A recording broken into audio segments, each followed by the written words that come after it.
Good evening. This is the Cortez City Council regular meeting. Today is Tuesday, February 10th, 2026, and the time is 7:30 p.m. I'd like to call this meeting to order and ask you all to join us in the Pledge of Allegiance. I pledge allegiance to the flag of the United States of America and to the republic for which it stands, one nation, under God, indivisible, with liberty and justice for all.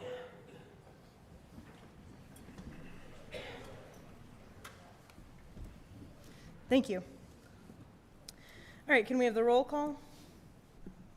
Kiefhofer. Here. DeHaven. Spruill. Here. Dobry. Randall. Here. Lewis. Here. Medina. Here. All right, despite the absence of Councilmember DeHaven and Councilmember Dobry, we have a quorum tonight.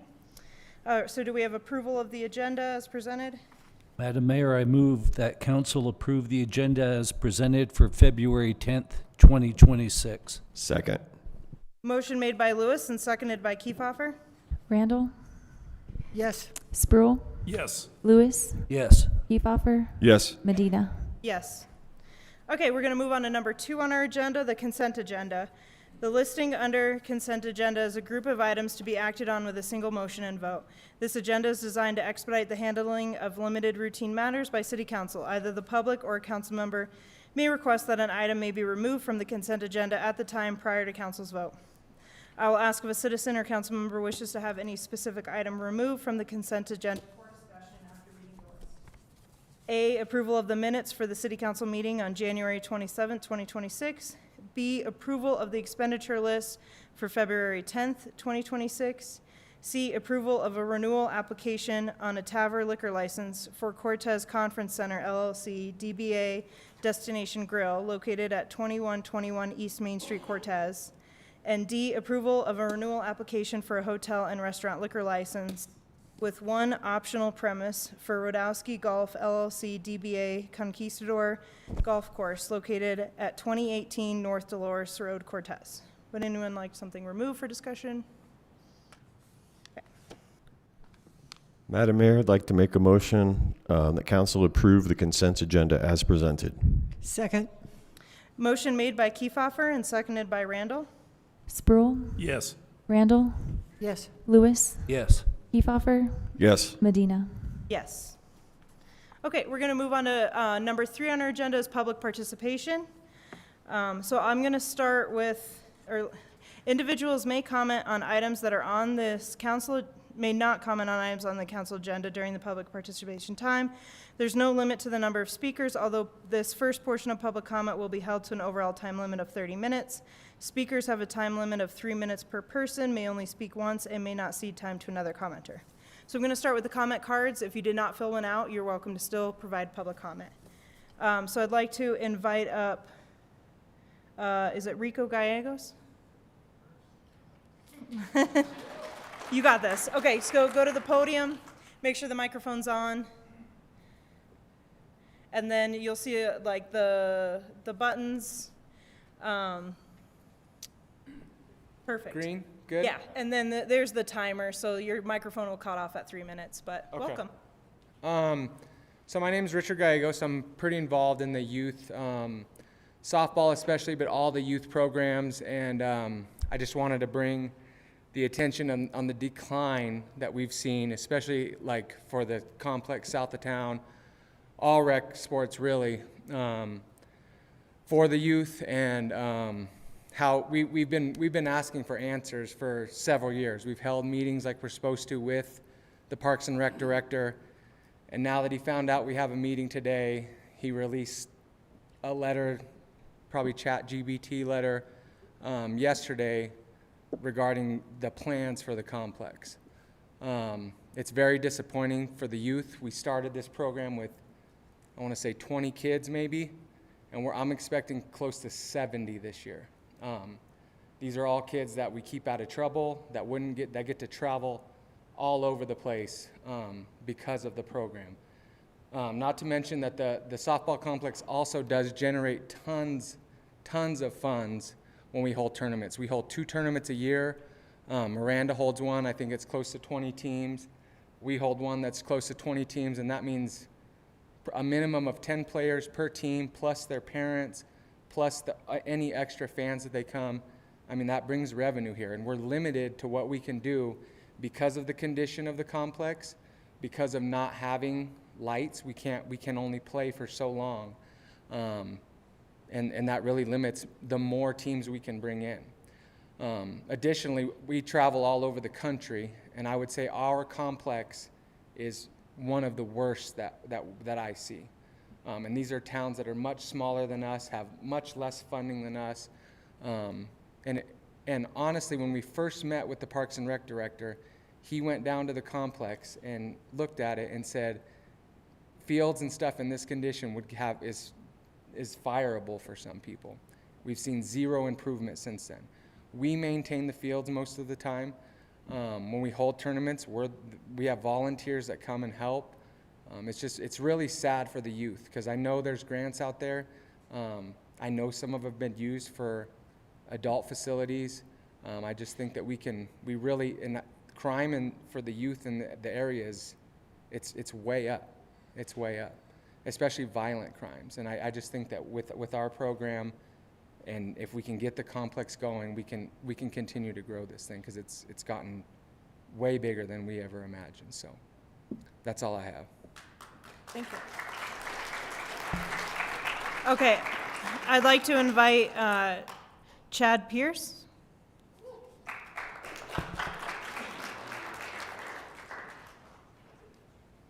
Welcome, everybody. My name is Chad Pierce. I'm the president of the youth organization of baseball and softball. I've been in the youth program since I moved here 10 years ago, and I've been a president of football, softball, basketball, all the youth programs, and all of them. 4 years we've been battling the softball complex. I have offered grants, I have offered money. The organization has offered so much to get this place moving, and yet 4 years we've had zero answers.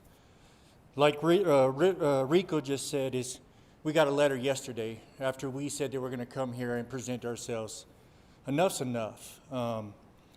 This generates so much revenue for the community. The city of Cortez, I mean, it brings so much to this town. And to see our youth decline year after year because of this, it's sad. There's so many places outside of here that do so much better than we do, and yet we are a tight-knit community. As you see today, we're here, and we're tired of not being heard. The softball complex is pivot point for us in so many ways. The grants that we've offered have been shut down. We've had Empire Electric asked to do pro bono work, been shut down. We've had people come in and say, tell us what we need to do to get the lights going, shut down. We have the concessions, which is what drives all of these organizations, shut down because they said the power's too old. What answer is that? Most houses here are 60 years old. Their power works fine. It's always these answers that don't get us anywhere, and we're tired of it. We're here to help. The community's tired of it. You tell us what we got to do to help, and we're here to help. But we need your help to start the process. And that's where we're at today. I'm a little shook up because it's nerve-wracking to see that I have to come here, everybody has to come here today and take this time to open up the eyes to the community. If we need the help, we need it today. It's just sad. Everybody in this room has given so much time and effort to the city of Cortez, and we've had none back. I'm just tired of the lies and the deceitfulness behind the city, to be honest with you. So tell us what we need to do to help. We're here to help. There's a lot of kids in this program, lots, and we just need some help. Thank you. Thank you. Okay, I'd like to invite Simon Martinez.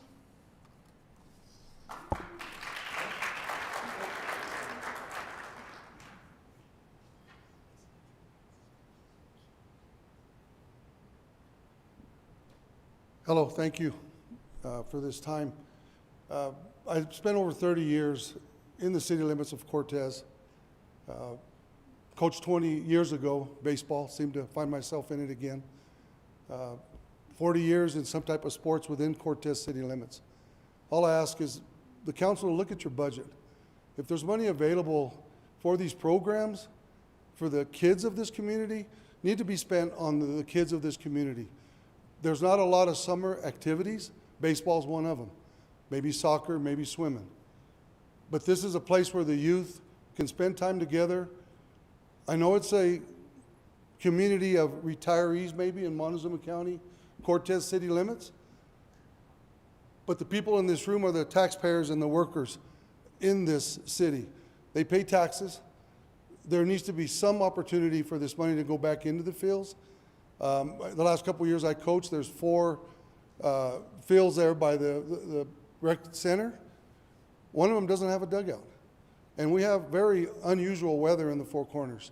And for other teams that come into the community, there's not a dugout.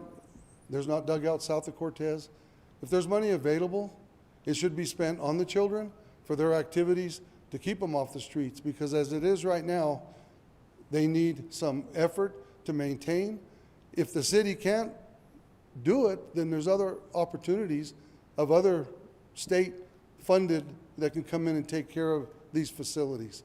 They do need to be maintained, and they're for a good purpose and a good cause for the children in this town, that they can play baseball under the lights, have some type of dugout out of the weather, and I think they deserve a lot, and the parents are here to back that tonight. Thank you. Thank you. All right, so that was all of our comment cards. Is there anyone else in the audience who wants to speak public comment? Go ahead. I'm Christina Padilla, and I am also on the board with Chad, and I have nieces that play on Rico's team. The complex is it's a good spot. It just needs help. And we've tried to help. We've tried to figure out what we can maintain. They said the plumbing was bad. We offered a cleat washing station. We've offered netting to go over so no one gets hit by a foul ball. We've offered stuff, and it just has not been done. And I played adult league softball there as well. So, I mean, it's not just kids, it is for adults too. And it does, like Simon said, it is taxpayers that pay this. And I am frustrated because we have been told there's nothing that we can do about it. You know, like, oh, well, we have the grant coming. And then it was, oh, we have the grant coming. Oh, it's always we have it coming. And then it was the concession stand was deemed unusable because the health department would not deem it usable. We did it. We went to the health department. There is a wash sink that needs done. That's the only thing that is wrong with that, you know, besides, I guess, the electricity now. But what I'm saying is if we could, you know, help you do this in some way, like we're not asking you to spend all the money on it, but at least get a time frame of when it's going to be done or when it's going to be started. And honestly, being able to use the complex is great, but I did fields there for a while, and I mean, the city was like, they didn't even have to tell me what to do or where to go or how to do it. We did it, my sister and I did it. And they still were like, oh no, like we can't have you back, you'll get 60 cents raise, but we asked for a little bit more because they wanted more out of us. So I'm just asking for just some consideration for the kids in this community and the adults and what we have done, and use us. And if we need a city employee down there in order to use us, then that's fine. But at least use something, because everybody in this room right now is wanting this to be something for their kids to look forward to and have. And bring revenue. I own 3 businesses in this town, and I would love some revenue coming in from other people. Thank you. All right, is there anyone else in the audience who'd like to get up for public comment? Go ahead.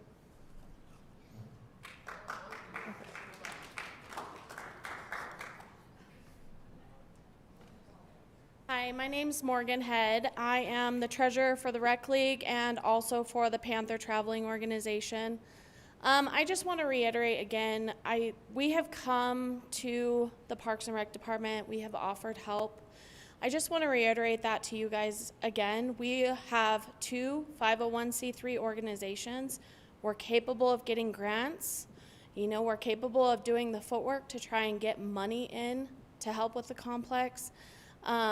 In the past, any offer we have made has been met with a lot of red tape. And I know that there's a lot that goes into city planning, some of those things. I just feel like every time we have tried to make a difference, we have been met with roadblocks that just end in a no.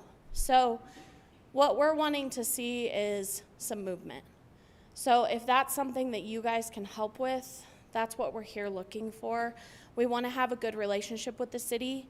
We want to have a good relationship with the Parks and Rec Department because ultimately we have to work well together. We need them for field maintenance. We need them for scheduling. We try to work well together. We just need some movement here.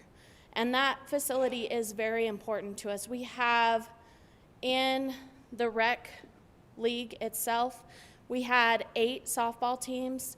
This year in the travel team, we have 6 softball teams. We have 4 softball fields to manage all of those teams in this area. If we lose those 3 fields, that is going to be devastating for both organizations. So we just need the help. Thank you. Thank you.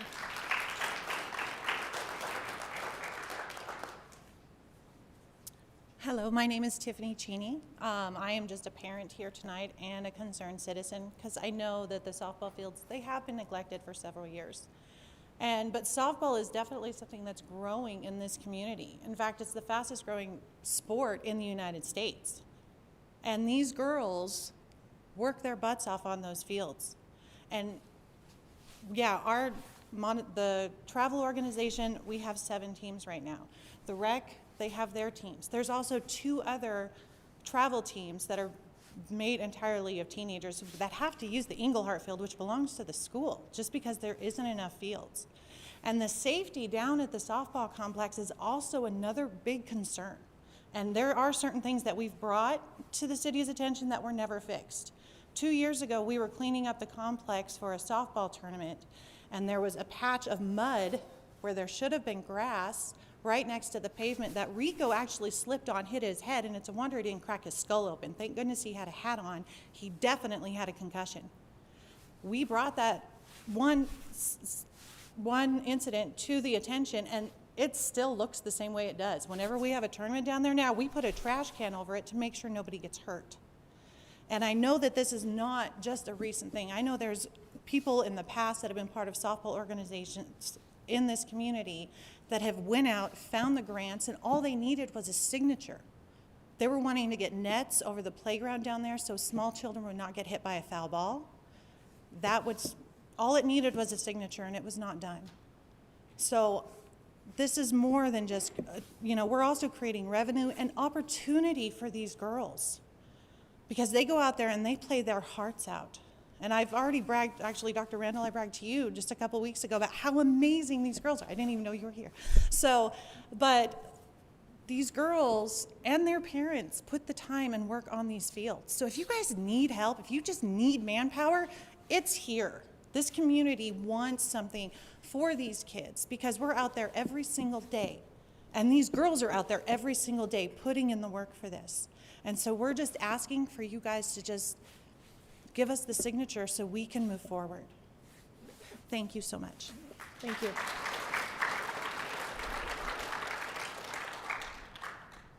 Hi everyone, my name is Josh Cornett. I've been born and raised in this community, and I grew up at the softball complex. I played down there from when I was a little kid, watched my dad and mom play down there. I remember some of the greatest times I ever had was there. And now I get to be a coach there. And it is a huge deal to at least 500 kids in our community to be able to use that complex as a safe place to play games, to have practices. We run practice every single night down there. The men's and women's organization, they play 2 nights a week down there. It is a place that our community gets to be together. The kids need it. Most of the kids around here need something. They need something to keep them out of trouble. I needed it. It saved my life multiple times. And I would do anything I could to be a part of, to help keep the complex going. And I feel like that everyone in here showed up because they would do the same thing. Whatever we got to do, let us know. If we got to find someone to write grants, I know people. We will write grants. But let's figure out a way to work together as a community, keep the kids off the streets, keep good people working together with the kids down there at the complex or anywhere with parts of our Park and Rec department. But let's work together as a community. It's bigger than just one of us or all of us.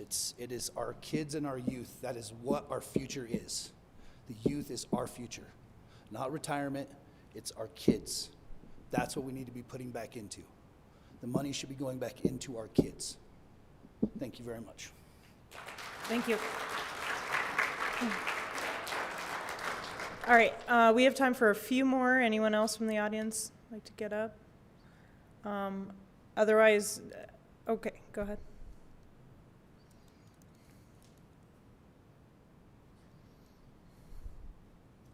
Hello, my name is Tara Fay. I'm also one of the coaches for the Panthers organization. In 2002, the world lost a beautiful light named Nakia Butler. She was one of my best friends. She was an excellent athlete. She was a great student, and she was a bright light in this world. I moved away from Oklahoma in my junior year. Nakia and I had grown up playing sports together, softball and basketball, from the first grade through our junior year. 2 years later, I returned home to learn that Nakia had been shot. She had dropped out of sports. She lost contact with most of her friends, gotten into drugs, and was being sold in the streets. She went to a door to try to be saved and was shot. 2 years of being out of a community that was supportive. I still, 20 years later, think about her constantly when I'm coaching these girls. We are their support. There are so many people in this community that are there for these girls to make sure that they're doing the right things. They're learning how to, sharpen their skills, yes, but to be good human beings, to grow in confidence, to learn how to work on teams. You have a giant community willing to help, and we're waiting, and we're just asking for you to provide that support as well. Thank you. Thank you.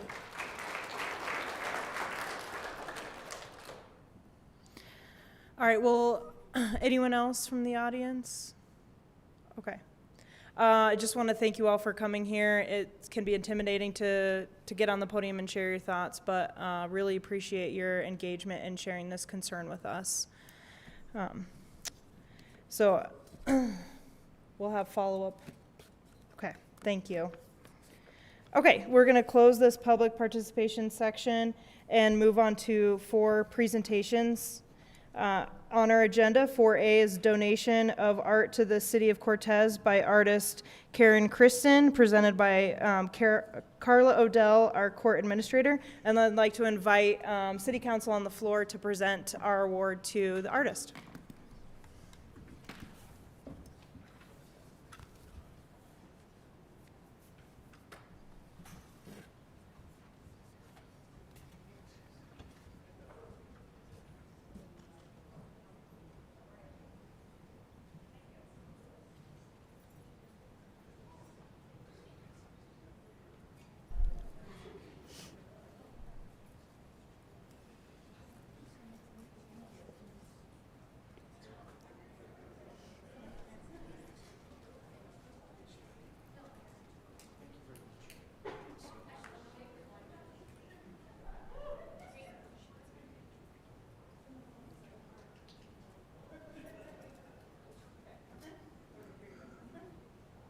Me?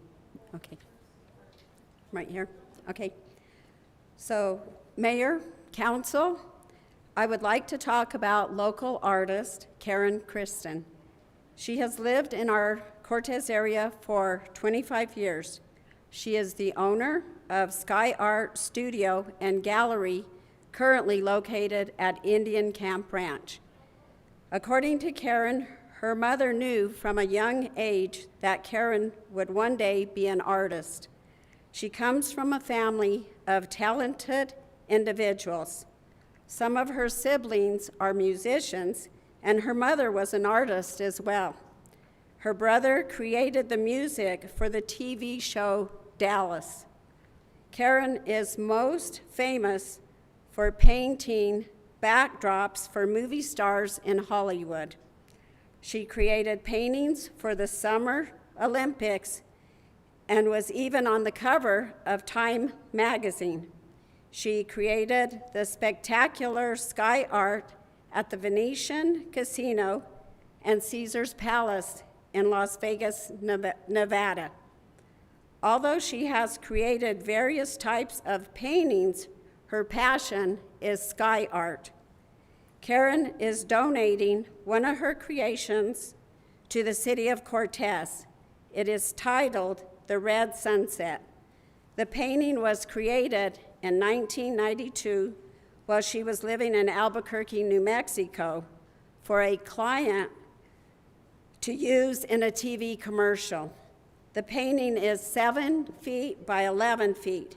It is the largest painting she created on canvas. The Red Sunset painting is now hanging at the back of the municipal courtroom where it can be viewed and enjoyed by the community. We collectively thank Karen Kristen for her generous donation.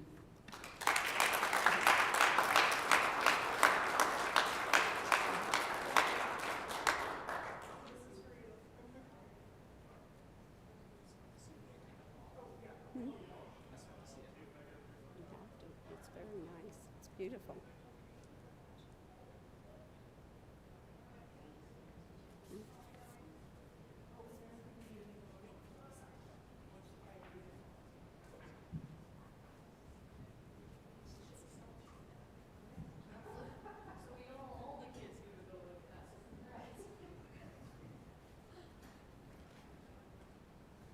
Okay, and we just need a motion for the signature on the certificate we gave her. I'd like to make a motion that we have the mayor do a belated signature on the award given to our artist. Second. Okay. I second. Motion made by Sproul and seconded by Randall. Lewis, Yes. Randall, Yes. Sproul, Yes. Kiefhoffer, Yes. Medina. Yes, thank you. So when each of you go to court, you can admire the beautiful art. Thank you. Okay, we're going to move on to 4B on our agenda, a presentation of intergovernmental agreement with the town of Dolores for waste and recycling services. This will be presented by Casey Simpson, our interim director of public works. And Colby.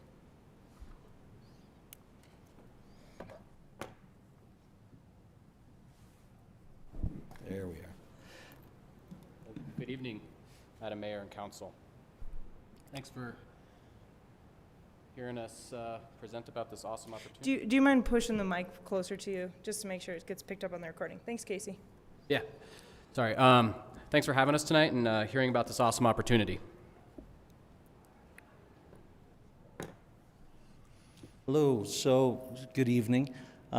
Here to speak a little bit to the proposed IGA with Dolores with the satellite opportunity that we have before us. Go ahead and next slide. We got a background of the proposed IGA. This basically stems around funding mechanisms in the state of Colorado changing.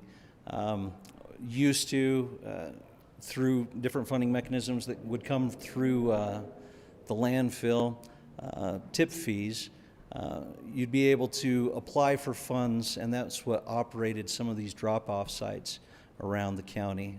That funding mechanism is going away, and now with EPR, that's In-Producer Responsibility Program, we've got a different funding mechanism that's coming up for haulers in the area. This would, potentially produce, the curbside trash, free recycling services that would be reimbursed through the EPR program, specialty item disposal, All of the services proposed would be at a $2 rate above what Cortez citizens would serve. Satellite refuse and recycling is pretty important to look at that portion. Cortez would still see primacy as far as operations are concerned. The satellite operation would just be managed by Cortez. Excellent. I'm just going to take a moment to expand on the idea of free real quick. The county outside of Cortez has had free drop-off recycling locations in Mancos, the Dolores Public Lands Office, Dolores, and Mancos school district site. And those were paid for, like Colby said, based on the weight of those materials at the landfill. The new mechanism refunds haulers, those who haul the materials for those expenses to the landfill. And the free element is if the service is as easy as trash service at the resident's door. I think it is important to note in this moment that Cortez has been a leader in providing this type of service for many, many years. And other communities seek out Colby and Cortez ideas on how to do it as well as we do it. So this would be sharing something that Cortez already does really well with another local community.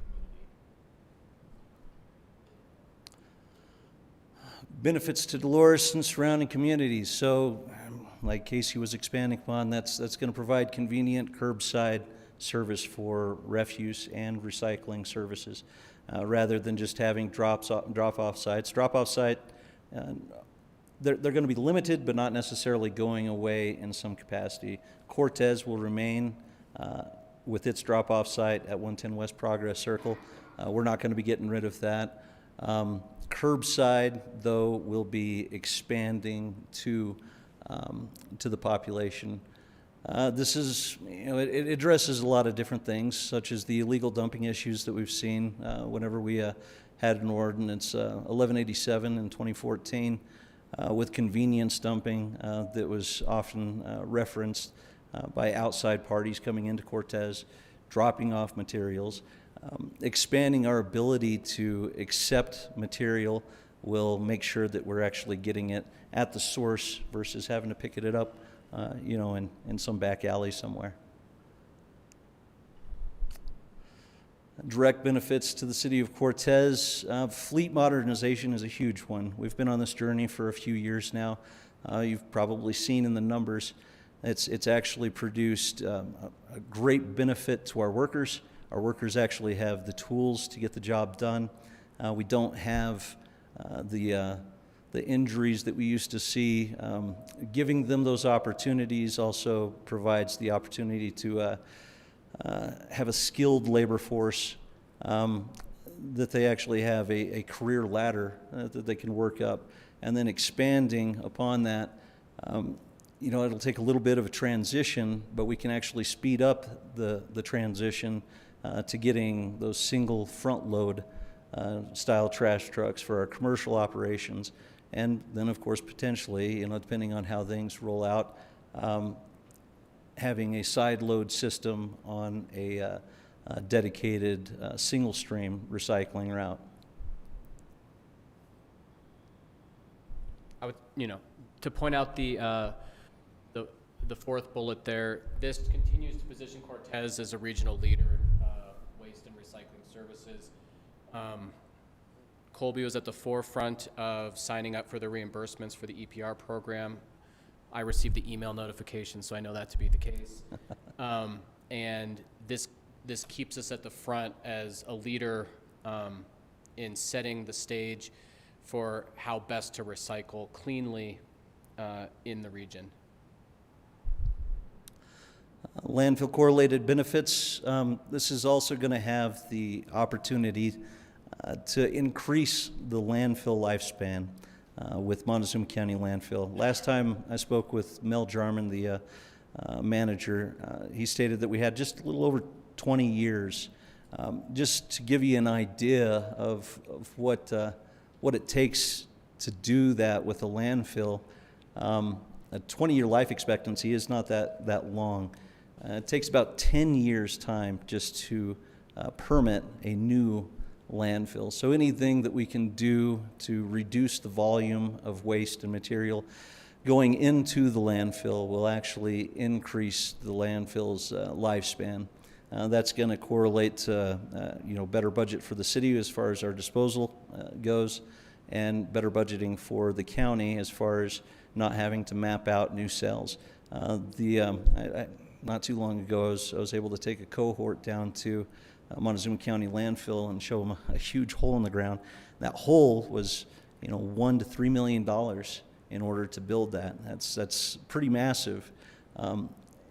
Anything that we can do to mitigate that, anything that we can do to slow that down, will help us as well as our partners in the area.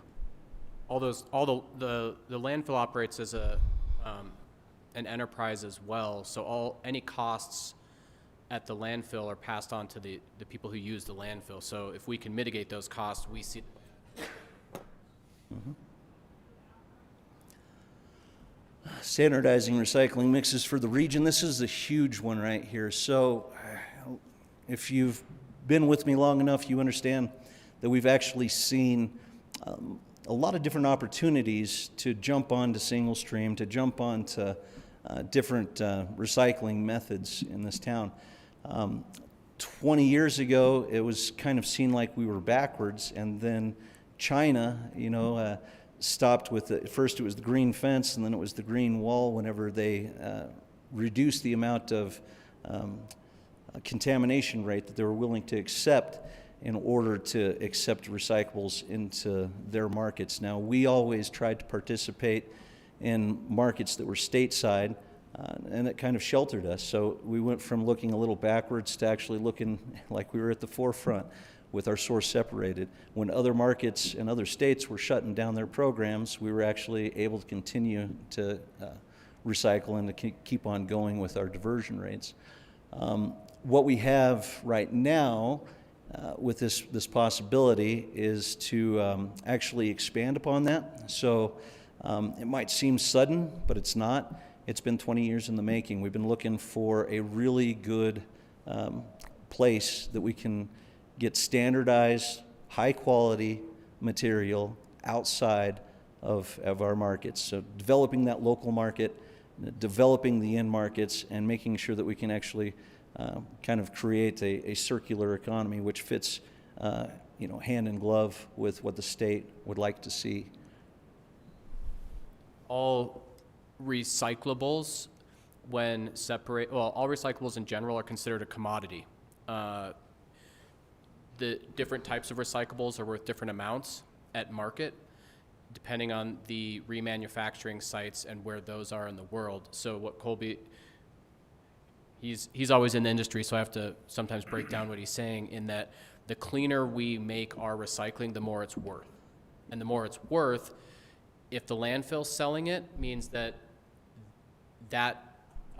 rebate comes back to making our rates at the landfill cheaper.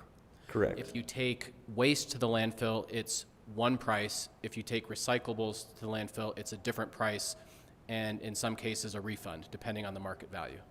Yes, what we try to maintain is high-quality materials that are actually desirable within the market. What we want to veer away from is forced markets, where you take it no matter what it is, and we'll figure out a use for it down the line. We try to not participate in that as much as possible.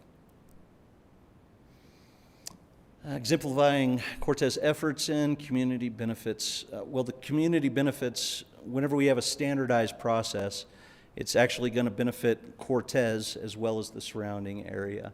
Of course, providing environmental stewardship is a huge thing for us in this area. The direct benefits: cleaner streets, reduced waste, lower health risks, of course. Educational outreach is a huge one. Developing something, we've got this geographical isolation with Cortez and some of the surrounding communities. That means, to some extent, we haven't been able to participate at the same rate as some other communities in Colorado whenever they're passing these laws. it hasn't necessarily been a bad thing. It also means that we've been able to kind of take it in, soak it in, and adjust to what we would like to build that actually makes sense for our community. It is, I think, an affirmation for the Cortez program that other communities want us to come in and help them out and provide a reliable and standardized service.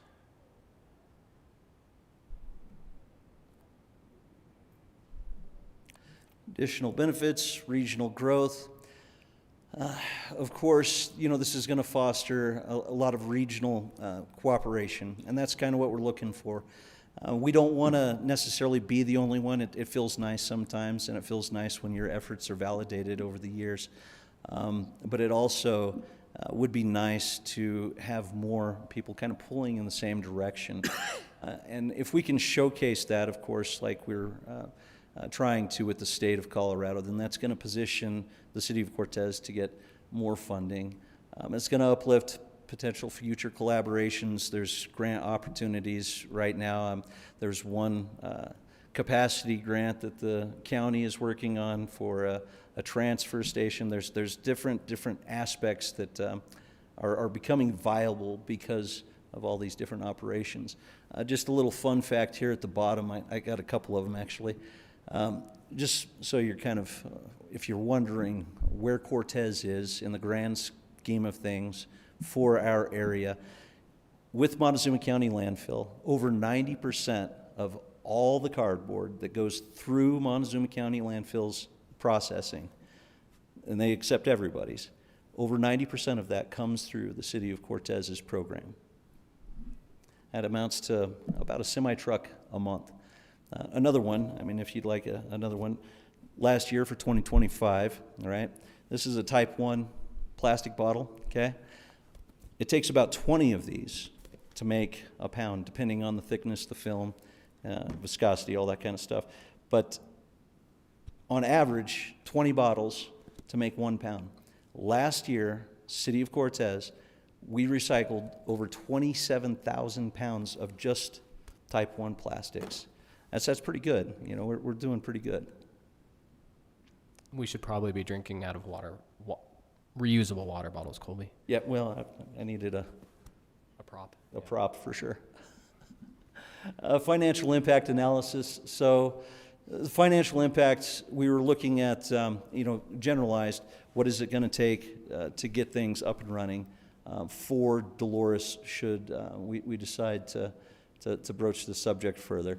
The city would incur, it would be very minimal. They would actually be $2 higher than what City of Cortez residents pay. A lot of that has to do with, their zip code, their area code, where they're at. And, we're looking at mostly in the line of bins, containers, and a little bit of labor, right at $10,000 to $15,000, a net minimal effect. Long-term benefits, state funding reimbursements. Of course, this opens up a variety of funding opportunities that we're going to be able to get back from the state, as well as the additional benefits of onboarding those customers. So whenever we're onboarding the customers, that's going to reduce the amount that we're actually going to see go out. But as far as the net short term, 10 to 15, net long term, within 2 years we should be fully reimbursed, and we're looking at maybe $10,000 to $50,000 after 2026 whenever we start getting those funds back to us from the state programs.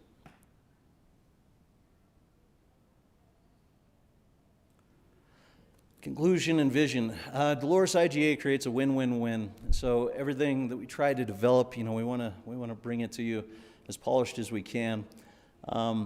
There's a lot of organizations in Southwest Colorado that are pulling in the same direction. There's a lot of eyes on our system and what we're doing, and it's been great. We've had a lot of different cities reach out to us just within the recent years, not just to to provide service, but to provide some sort of consultation on how they can start their own programs. It's been really good. The vision for Southwest Colorado would be to actually have a system in place where we wouldn't have to worry about the market volatility, where we can set it and forget it, you know, as much as you can, to actually have a service that's very reliable and would continue to grow no matter what. You might have seen we did a 3-week trial run on our material for single stream. Whenever we brought that material in, we had it was about 9 days. We had a little over 9.5 tons just from residential stops, and we had a very high grade on that material. We want to reflect our residents and the effort that they put out with the same type of effort.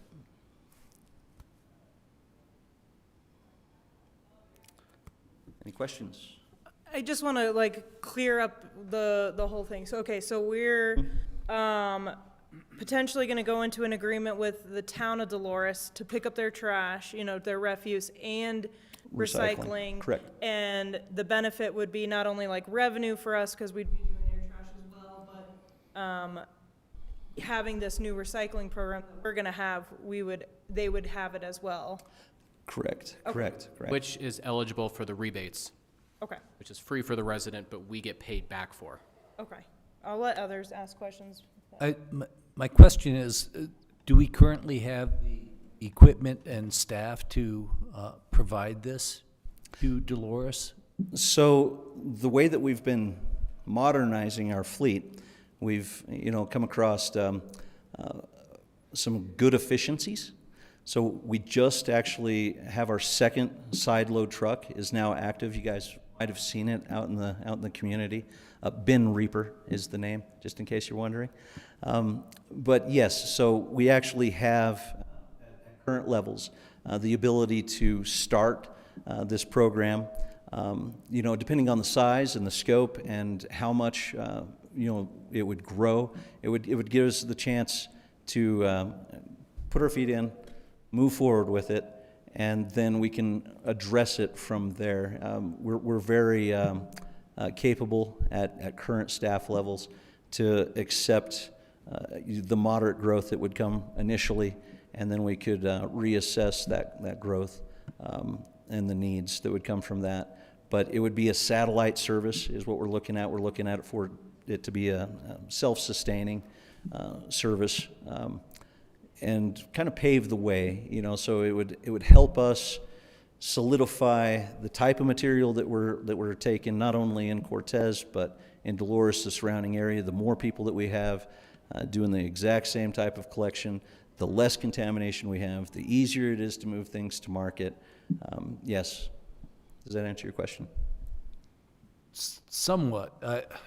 I'm concerned that we have a $2 increase over what our correct. And I guess I just need assurance that that's covering our costs to yes. Dolores, and I haven't heard that yet.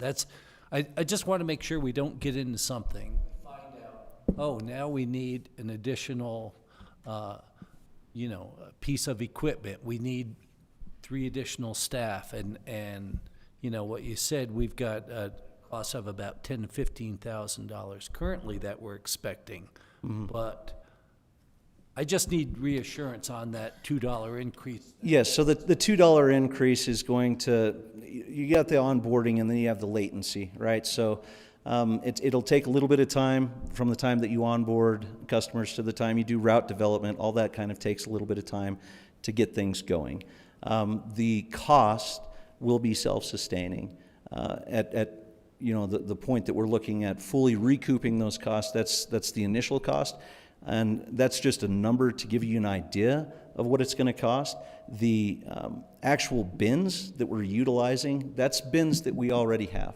So those are going to be used for Cortez residents. Those are going to be used. It's something that I can already work into the mix because it's a small manageable number.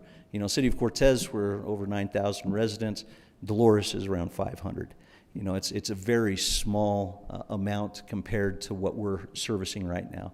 Onboarding, 100 customers or something of that nature is very easy for us to incorporate that into what we're already doing.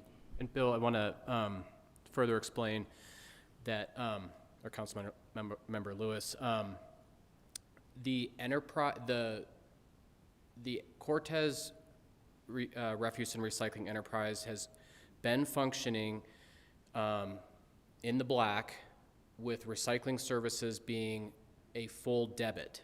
And the new plan from the state is going to rebate all of the costs for recycling.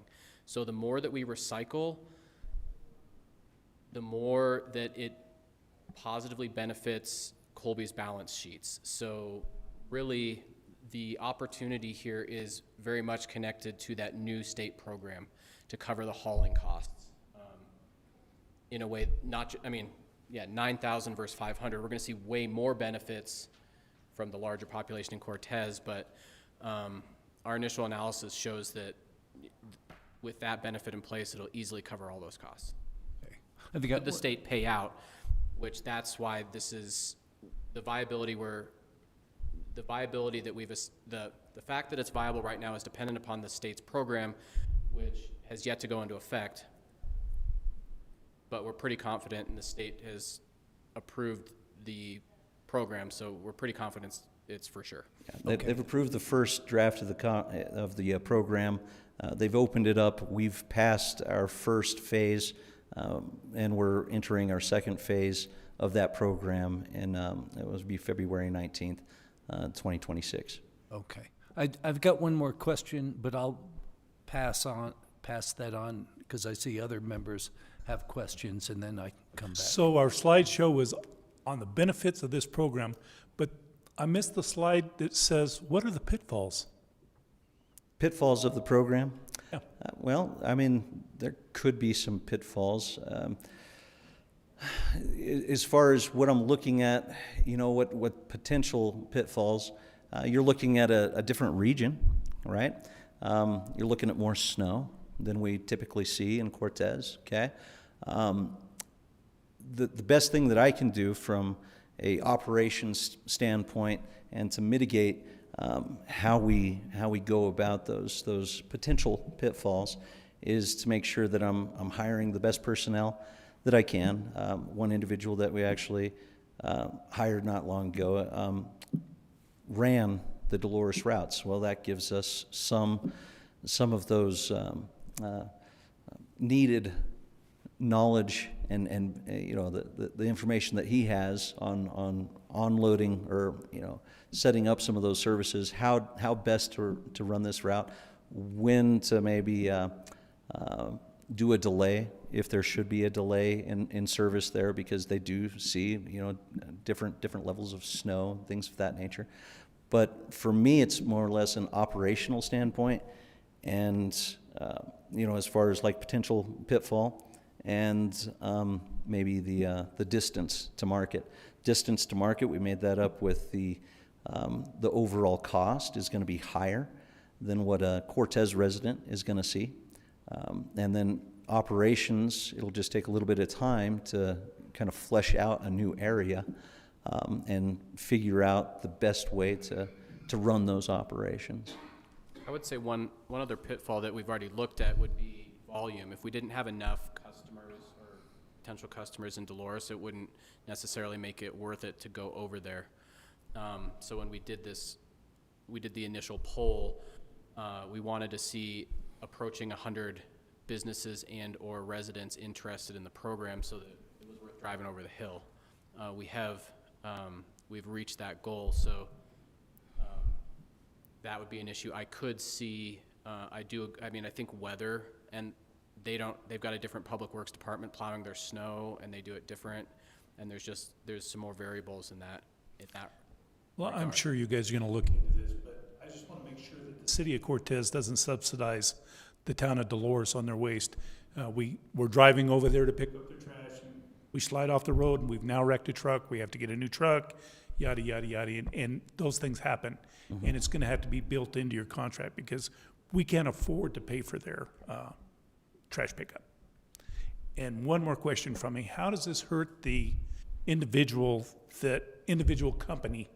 Are we interfering with any kind of a Bruin Waste or any of those outfits that pick up trash? Are we taking away from the consumer that may be able to do the same thing we're doing? So Dolores, whenever they reached out to us, it's because they reached out to us because they identified a service gap that they had in their community that they wanted to address. And they saw that we had the means to actually address that. As far as the Dolores market would be concerned, this would be an open market. So it's only individuals that want to participate with the satellite service. So our code enforcement, things that we see for the city of Cortez, things that we wear our other hats for, would not apply to the town of Dolores. It would be generally just a service negotiation, and it would be open to the individuals that want to do it. We've had a lot of interest from the community, and we've had a lot of interest from the town and businesses to go over the hill and to figure out how to help them through shared services to move this forward. Now, the state EPR bill, that is going to be open to all individuals, all haulers, excuse me. Whenever we were looking at this, and throughout the years, I've talked with a lot of different haulers about trying to maybe get on board with some of the different things that we're doing. Because like I said, if we're all collecting the same material and we're all enforcing the same market and we have the same criteria, then it's going to be easier for us as a whole in this area to continue to recycle, to continue to divert waste. With the Dolores market, I would say it's generally just because there is a service gap. They identified it. They came to us to help fill that. First of all, I'd like to say that I agree with Mr. Spruill's summation or his point about us not being in competition with private individuals as a government entity. Given that, I'm hearing from you that it's okay. I've heard it from different levels that this is an okay thing for us to do, even when it first came up, and as a council received a letter from an individual that was concerned about this.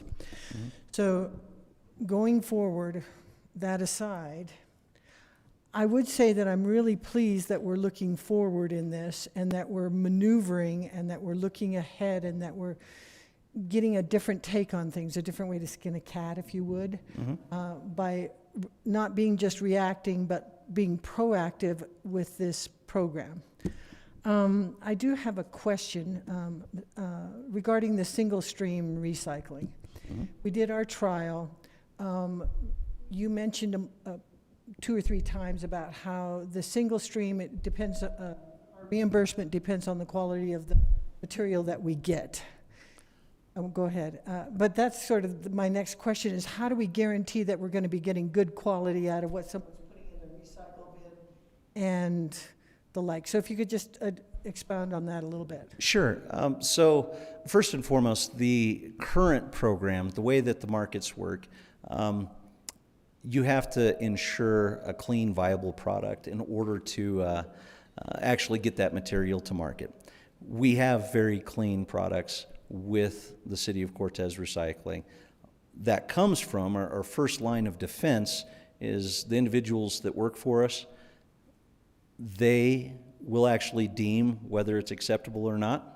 Okay, so if it's not acceptable, then it's left for the resident. We have conversation starters. We work with the resident to actually get those situations taken care of and educate them on how they can actually do better. With the EPR program, Now, that is going to change. So we are no longer going to see reimbursements from the material and the material quality. We want to maintain material quality because we know that it's easier to move clean, viable materials to market than it is, trashed material. So we don't want to play the tonnage game. But the EPR program is actually going to reimburse us directly for every citizen that we're actually serving. The state's doing this by charging the producers of that recyclable commodity on the front end. So if I manufacture a cardboard product, I pay a surcharge to the state of Colorado, and that helps, the idea behind that plan is to make it so that we can collect more recycling it is a tonnage game, but the state wants to collect more recycling, so they want to remove the barriers that we were facing to the single stream option, which was the cleanliness. So while our product is very clean and we hope it stays clean, that is not our funding is not contingent upon the cleanliness anymore because of that surcharge to producers.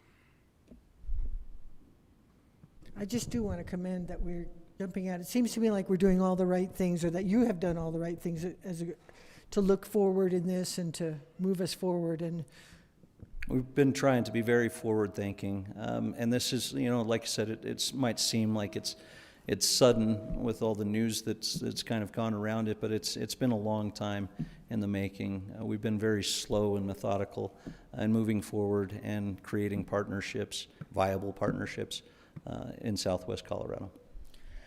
Well, and I just want to remind the public and council that 4 years ago, our refuse department was extremely costly and not run well, and so we looked to get rid of it and actually let the private market take it over, and there was huge backlash on that from the public.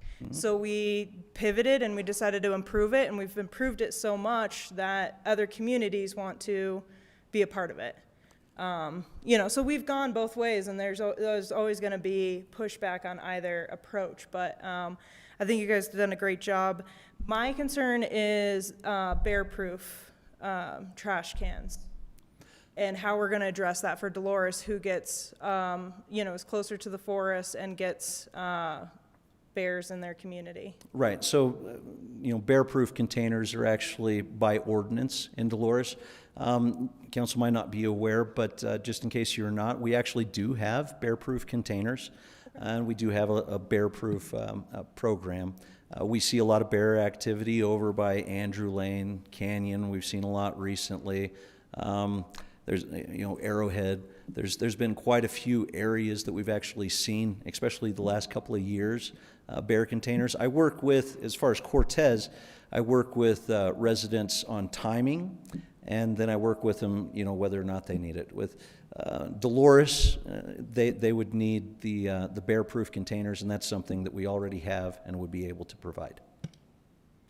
Great. And then I think the landfill is a huge concern. Years ago when I was in the GIS department for the county, we helped GPS a new cell, and I think the life of that cell was drastically shorter than anticipated. So anything we can do to expand the life of the landfill. The cohort that I took out not too long ago and showed that huge hole in the ground, that cost a lot of money. You'd be surprised how full it is right now. I mean, it fills up really fast, and that is something, I think I'd rather look at the mesas than look at, a mountain of trash that we can ski down. So it's nice to be able to move the conversation forward in such a way where we can increase the diversion, not just for Cortez residents, but for local communities. And that's going to benefit Cortez residents, of course, because we're going to solidify how we do it in this region.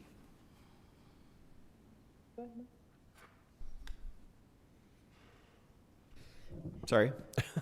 I just wanted to say I really appreciate the thoroughness and your thoughtfulness in the entire presentation, and the fact that you guys were able to really address any concerns that people on city council have. I feel really confident that you've done that and done your research, and it was very smart to poll the citizens and the businesses in Dolores to see if on the base level that support existed. So I'm in support of it.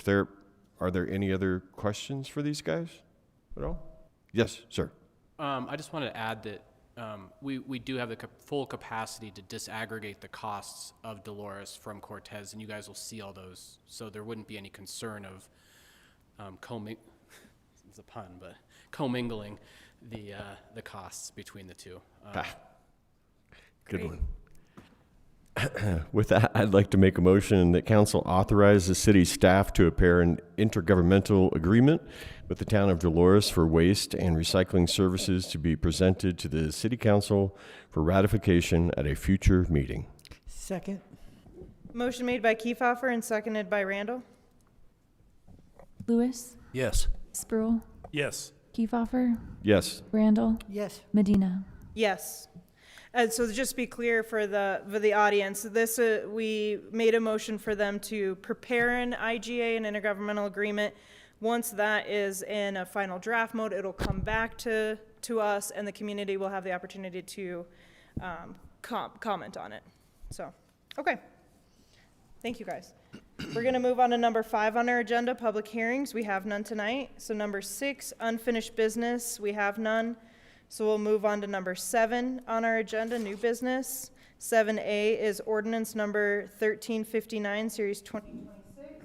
This is the first reading of an ordinance to effect Tabor refund of a portion of Family Recreation Center sales tax revenue. The ordinance would amend section 9-26 of Chapter 9, Article 2, Division 3 of the Cortez City Code by enacting subsection C in order to effect a Tabor refund of a portion of the Family Recreation Center sales tax revenue that was collected by the city from 2022 to 2025.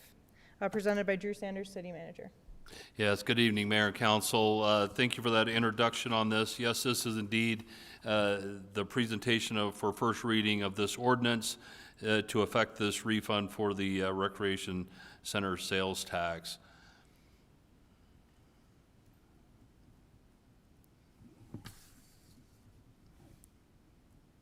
And once that comes up, there we go. No signal detected. Unplugging and plugging back in.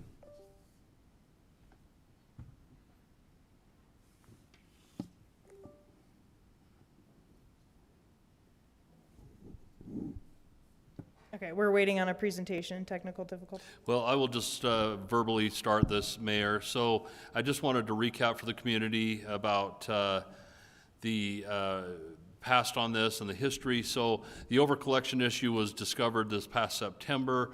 As we've already announced to the community, it was a 3-part process to correct that. And this is actually step 3 of that process.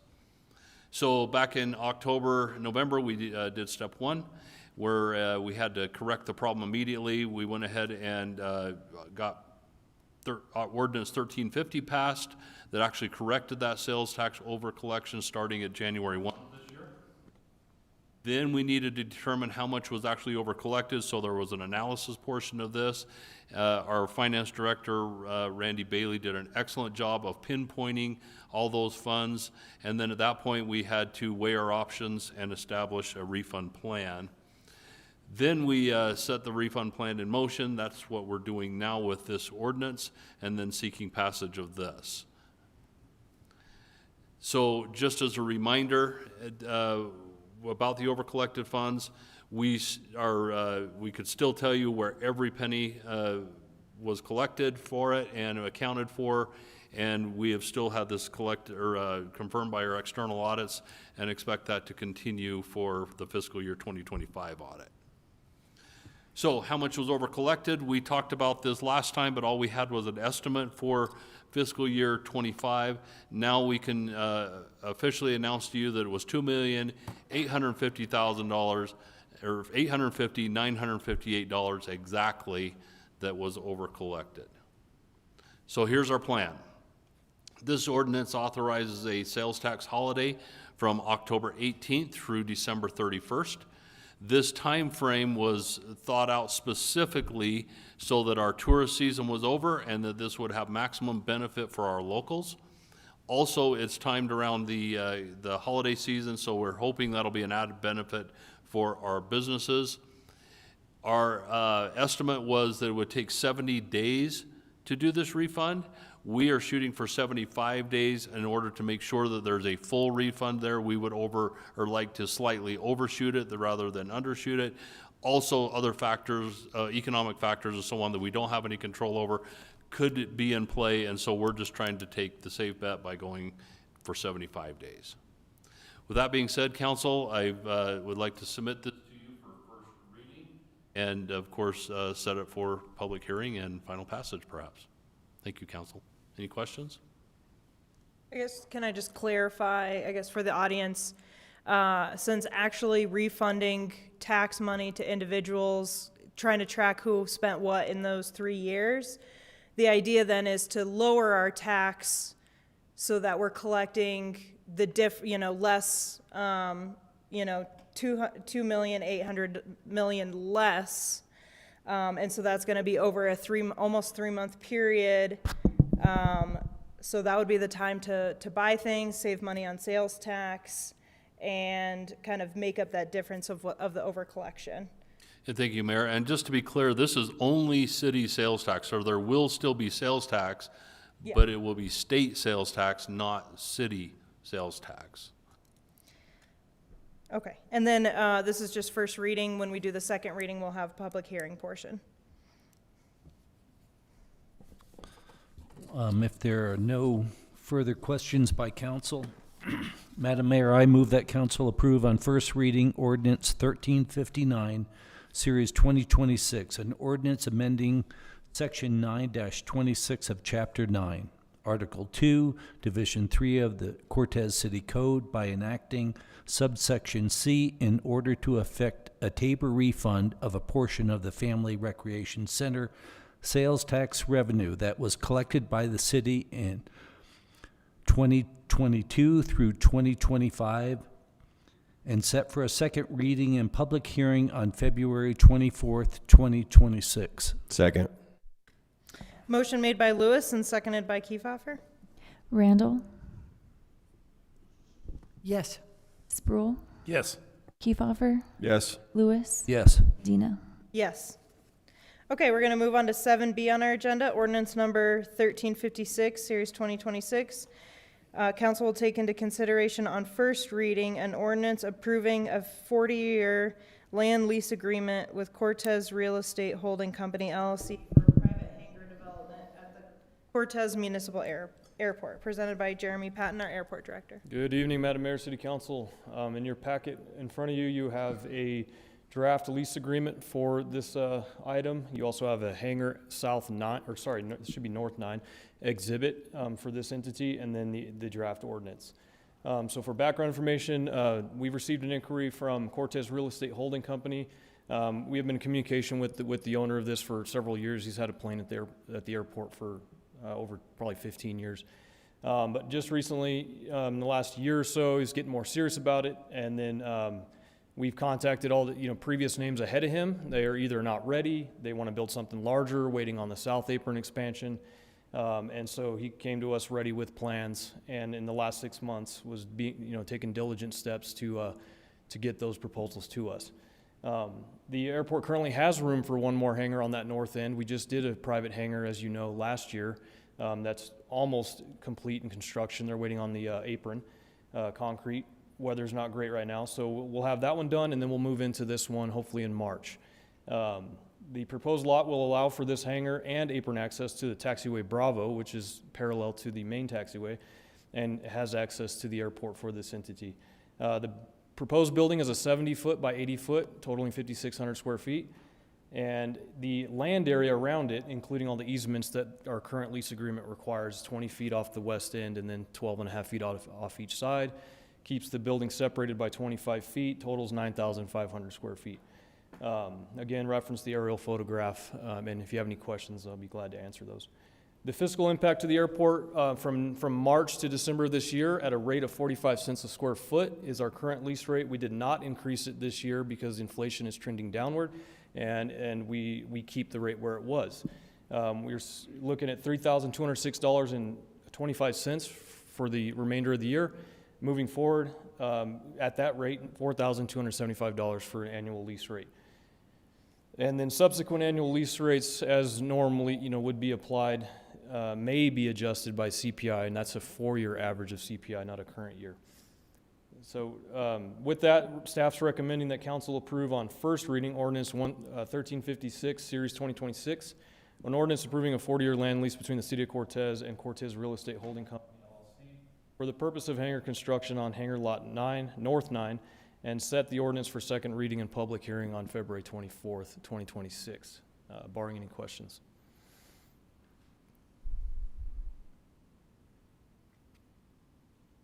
Not really. I have no questions, but it's fantastic to see business picking up there and that development on that end of the airport. Appreciate Any that. questions? Seeing none, I will move that City Council approve on first reading ordinance number 1356, Series 2026. An ordinance approving a 40-year land lease agreement between the City of Cortez and Cortez Real Estate Holding Company, LLC, for the purpose of hangar construction on hangar lot N9, and set the ordinance for second reading and public hearing on February 24th, 2026. Second. Motion made by Lewis and seconded by Kiefhoffer. Randall, Yes. Lewis, Yes. Brule, Yes. Kiefhoffer, Yes. Medina. Yes. Thank you, Council. And on the title of that exhibit is incorrect, but the file is correct, but I'll make sure to fix that title for the second reading. Thank you. Okay, yep. Appreciate that. Yep. Okay, we're gonna move on to 7C on our agenda, resolution number 6, series 2026. Resolution authorizing the purchase and authorizing the city manager to execute any and all documents and pay any fees and costs necessary to complete the closing on the purchase of real property known as the Empire Electric Building located at 801 North Broadway, Cortez, Colorado. Presented by Patrick Holman, our city attorney. Thank you, Madam Mayor and Council. If you'll recall, back in July, Council approved a contract to buy and sell real estate, authorizing or allowing the city to enter into the purchase of the Empire Electric Building. We are 2 days away from closing, and the title company had one requirement, that being this resolution, to be sure that the city manager was authorized to spend the money and sign the documents. And so that is the purpose of this resolution, and with that, I'll accept any questions.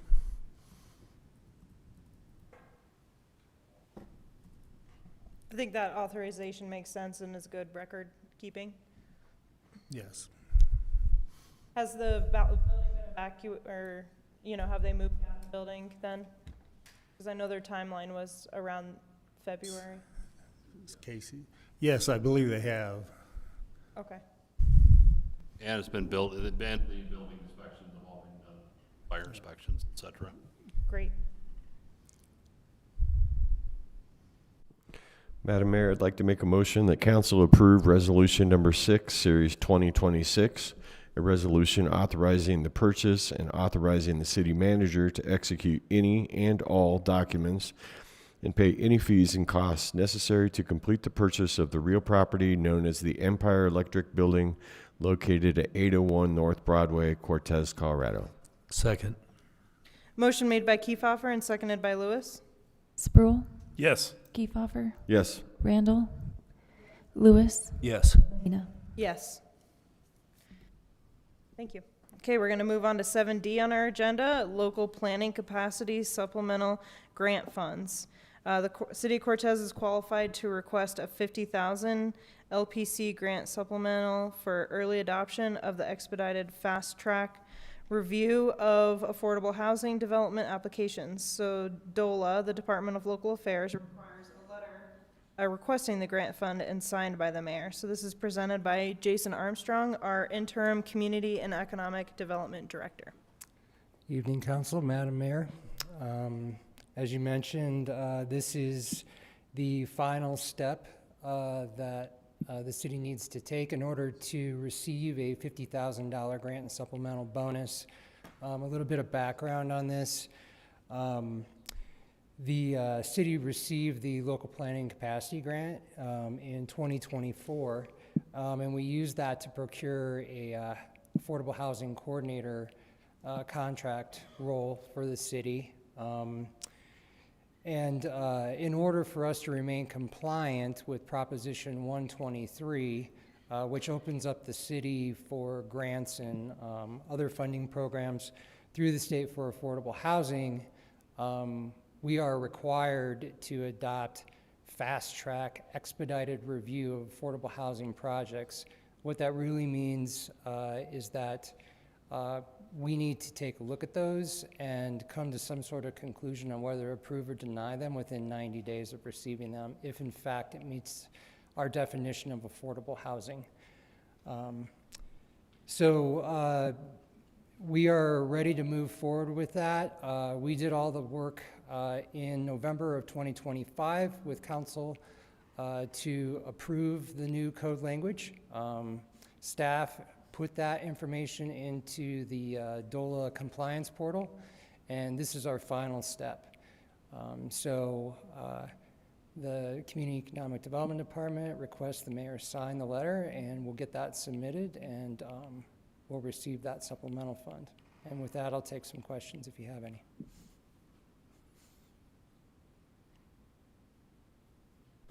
No, I do want to say, Jason, I think this is, excuse me, it's going to be very beneficial with assisting with the 7th Street project. Yes, sir. So,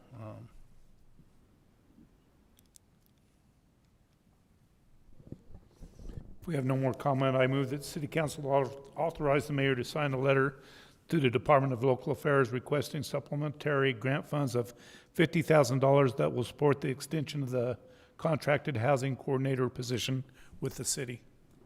Second. Motion made by Sproul and seconded by Randall. Kiefhoffer, Yes. Sproul, Yes. Lewis, yes. Randall, Yes. Medina. Yes.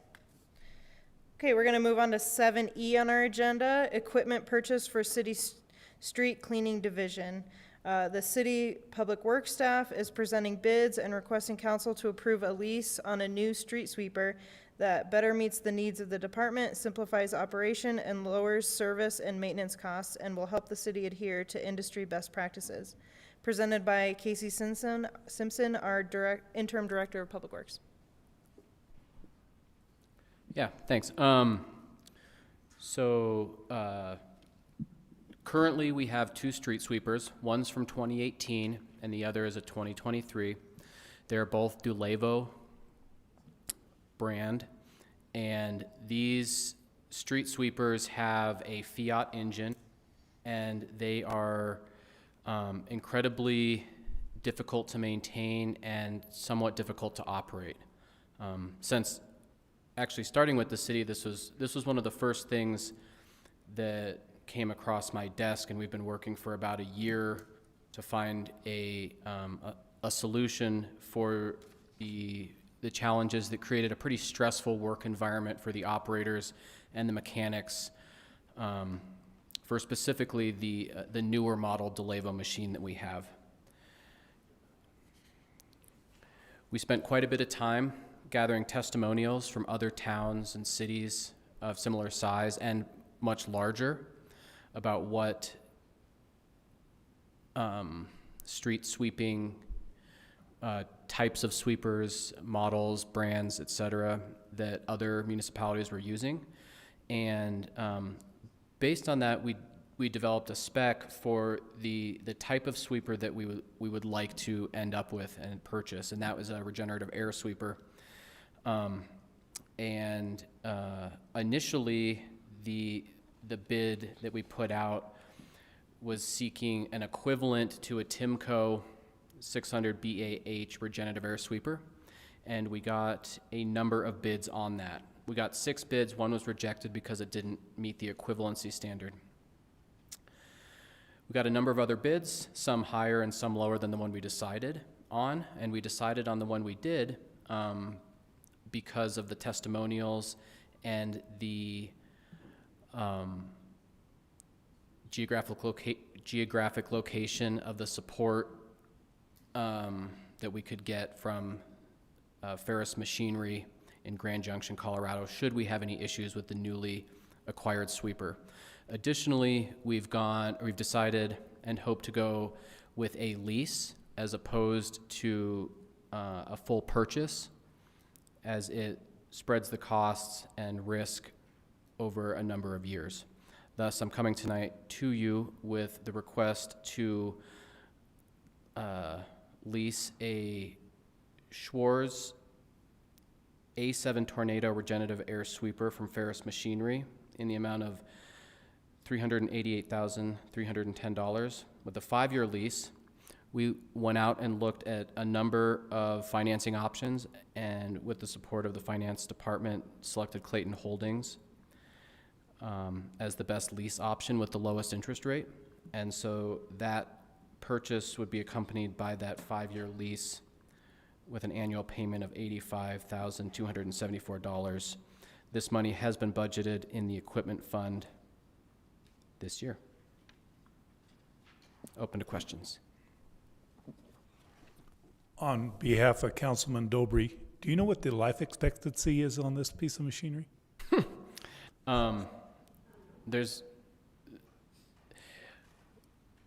I would have to say in this moment I don't. But what I can say is that a street sweeper should last and should, according to the sales folks, be maintainable for at least a decade. And that just hasn't been the case with our current sweepers. And sometimes you get a lemon, and I think that that's kind of where we're at.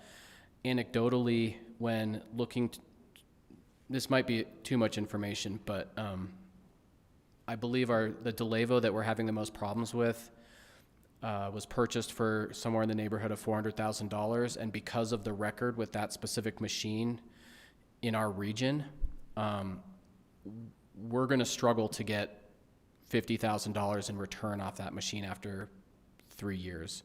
So I wish I could say I was an expert in street sweepers. What we do have is solid testimonials saying that these are great machines, and a number of local municipalities and regional, including Denver, use the Schwarz A7 Tornado, and they found it to be reliable.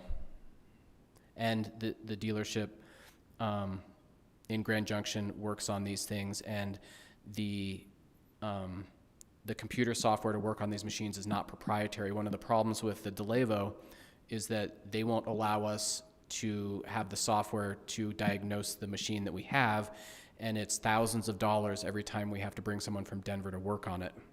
And they have known DEF issues as well, and it's created a very complicated scenario. Great question. About how many hours do we use the street sweeper a year? And how does that vary? I'm assuming it varies quite a bit with winter versus summer and the like. We've had a winter that's been very mild, and I've seen the street sweeper out moving around quite a bit, much more than I would think normally. How do you look at that? I mean, can you give us some education on that? Yeah, absolutely. The street sweeper use is largely dependent, or the amount of sand we put on the roads during the winter months does impact street sweeping services. Fall leaves also impact. Certainly detritus and trash impacts as well. There's a lot of factors that kind of play with and around the weather in terms of street sweeping. You have seen an uptick recently because both of the street sweepers were down for most of the summer months. We didn't have an operator that could operate them, and we didn't have them up and running. They both had mechanical issues, and we were waiting on parts. The DeLevos have Fiat engines, and most of the parts come from Italy, and we were on at one point we had a 3-month wait for a replacement part that we needed to get the sweeper up and running again. So you're seeing more sweeping now because the weather's made it, the weather has allowed us to sweep this winter. As far as how many hours a week or I would say right now we have the street sweepers scheduled. We have 2 street sweep operators, and they are both working part-time sweeping and part-time in the streets division. We've reorganized that position so it's not solely a sweeping position, so that we can utilize those operators in other ways to maximize the efficiency. I would say I was talking to one of the operators this summer, and his pre-Delevo routes were 40 hours a week. One person 40 hours a week was what the city used at that time. Right now we're looking at 20 hours a week for 2 different individuals because we want that quiver of staff. If one person gets sick or hurts themselves or some other factor makes it so they can't sweep, we wanted to be able to continue operations. Street sweeping is also mandatory pre-work for chip sealing, micro sealing, and other road or street improvement projects. So it's not just something you do to, clean up seasonally, but you have to do it in preparation for all the major street projects that we do. Painting, crack sealing, etc. Yeah, great question. So thanks for that. So on the warranty with this, it's stating it's 12 months or 1,200 hours. So are we looking at about a year on a warranty like that, or less than the 12 months? Or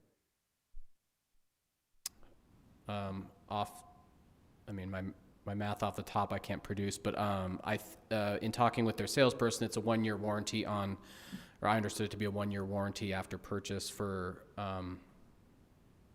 full support, and then they do offer free, or they will come visit us for free, but the parts and such that we might have to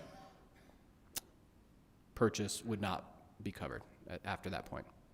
I think that the lease is also strategic in that way that if, God forbid we get another lemon, it's not quite the same hit as if we own it outright right off the bat.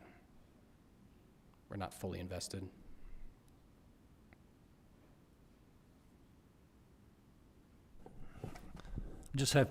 So we have 2 machines, a 2018 and 2023, and the 2018 works more effectively than the 2023, and that's why we're getting rid of it.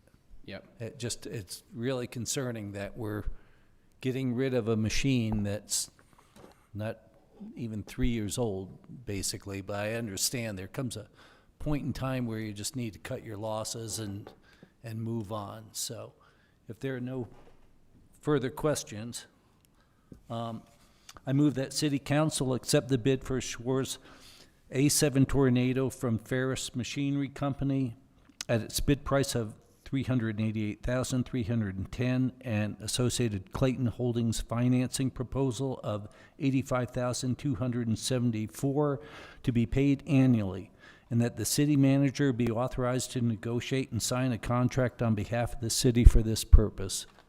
Second. Motion made by Lewis and seconded by Kiefhofer. Sproul, Yes. Randall, yes. Kiefhofer, Yes. Lewis, Yes. Medina. Yes.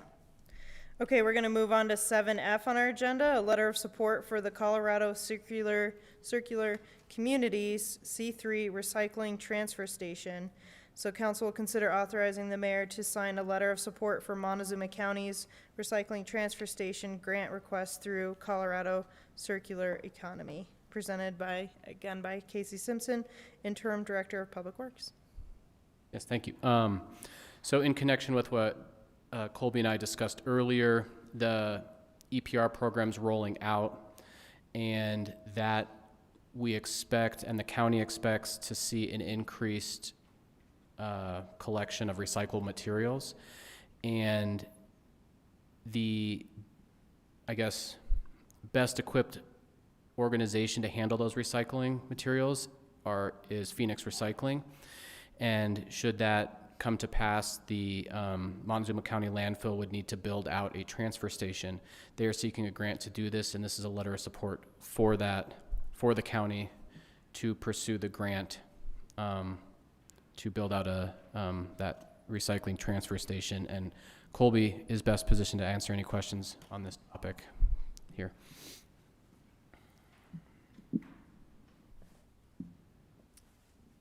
Any questions? Okay.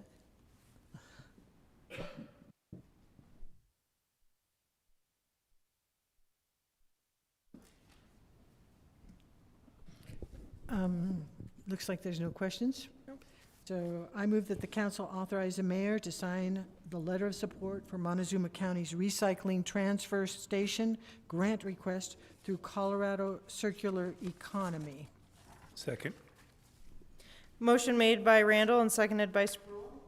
Lewis, Yes. Kiefhoffer, Yes. Sproul, Yes. Randall, Yes. Medina. Yes. Thank you.